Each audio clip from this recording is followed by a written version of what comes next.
شہید کی والدہ محترمہ نے چیف جسٹس صاحب سے مطالبہ کیا ہے، جب اس مطالبے کے اوپر غور ہوگا اور کوئی عدالتی کمیشن بنے گا تو تمام حقائق، ثبوت اور 7 مہینے جو آخری تھے اس میں ارشد شریف صاحب کے اوپر کیا گزرا، کہاں سے دھمکیاں تھی، کس نوعیت کی تھی، اور جو ویزوں کے اوپر بات ہو رہی ہے، ایف آئی آرز کے اوپر بات ہو رہی ہے، یہ تمام حقائق اور ثبوت اور شواہد میرے پاس موجود ہے۔ اور میں چیف جسٹس صاحب جب ارشد بھائی کی والدہ کا جو مطالبہ ہے اس کے اوپر غور کریں گے تو میں خود وہاں پہ پیش ہوں گا اور تمام حقائق میں سامنے رکھوں گا۔ یہاں پہ ایک چیز میں بتاتا چلوں کہ جب ملاکنڈ اور سابقہ فاٹا میں ایک نئی کھیل کھیلی جا رہی تھی اور اس حوالے سے میں نے اپنے قوم کو اعتماد میں لیا، تو پھر اس کے بعد مجھے تھریٹس موصول نہیں ہوئے بلکہ رستے سے ہٹانے کی ہر ممکن کوشش کی گئی، لیکن اللہ نے جو رات آپ کی قبر میں لکھی ہو وہ قبر میں گزرتی ہے، اور جو آپ کی قبر میں نہ ہو تو دنیا کی کوئی طاقت آپ کو رستے سے نہیں ہٹا سکتی۔ تو میں یہاں پہ یہ بات اس لیے کرنے جا رہا ہوں کہ ملاکنڈ ڈویژن اور سابقہ فاٹا میں جو نئی کھیل کھیلی جا رہی تھی اور عوامی طاقت سے اس کو ہم نے مسترد کر دیا اور شکست دے دی، وہ تمام چیزیں اور ارشد بھائی کے حوالے سے تمام شواہد اور ثبوت، بھائی چھوڑ دیں میں بات کر رہا ہوں، وہ تمام چیزیں میں تحریر کر چکا ہوں، ثبوت اکٹھے کر کے اٹیسٹ کر کے میں 3 جگہوں پہ رکھ چکا ہوں۔ تو اگر جن کا آج بھی خیال ہے مجھے رستے سے ہٹانے کا، تو یہ جو آپ نے کیا ہے وہ کہانی ختم نہیں ہوگی میرے جانے سے، وہ کہانی کوئی اور میری زبانی آپ کے سامنے ضرور سنائے گا۔ اب میں آتا ہوں 2 سوال میں آج ارشد بھائی کے حوالے سے کرنے جا رہا ہوں، پھر جو کل خان صاحب کے حوالے سے ایک قاتلانہ حملہ اور خان صاحب کو شہید کرنے کے حوالے سے جو ایک پلاننگ تھی اس کے اوپر بات کروں گا۔ ارشد بھائی کے حوالے سے میں صرف 2 سوال آج رکھنا چاہتا ہوں اور میں ریپیٹ کر دوں کہ تمام حقائق، تمام ثبوت، تمام دستاویزات، تمام چیزیں جب ارشد شہید کی والدہ کے مطالبے کے اوپر کمیشن بنے گا تو اس میں تمام چیزیں سامنے رکھوں گا۔ آج صرف 2 سوال چھوڑ کے جا رہا ہوں۔ ایف آئی آرز جو ارشد بھائی کے اوپر ہوئے تھے اس کی کہانی بھی بہت لمبی ہے، لیکن میں سیدھا آتا ہوں آخری ملاقات جو ارشد شریف شہید کے گھر اسلام آباد کا ایک آفیسر بھیجا جاتا ہے،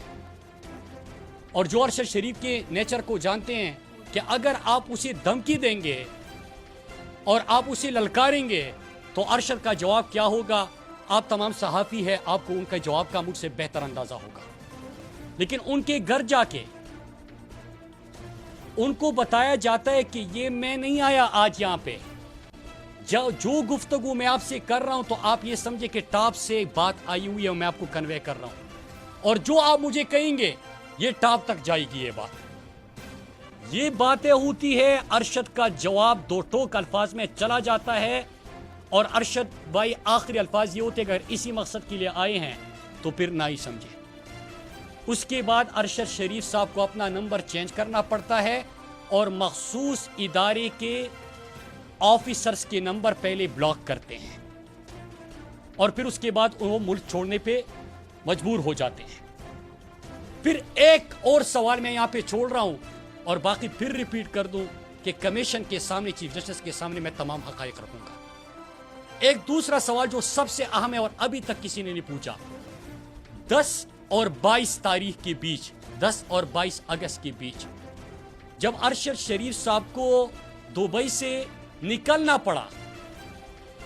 تو 10 اور 22 کے بیچ پاکستان کے کون سے اعلیٰ حکام یو اے ای میں موجود تھے، اور اس سوال کا جواب آپ کو فارن آفس کی بیٹ رپورٹر بہتر بتا سکتے ہیں۔ کون سے اعلیٰ حکام دبئی میں موجود تھے، اور اس کے ساتھ ساتھ کن اعلیٰ حکام کی دبئی اتھارٹی سے کمیونیکیشن ہوئی، یہ آج سوال میں آپ کے اوپر چھوڑ رہا ہوں۔ آپ بیٹ کور کرتے ہو، آپ اسی کا جواب خود آج قوم کو بتا دیں۔ اور وہ اعلیٰ حکام اتنے طاقتور کیسے ہو گئے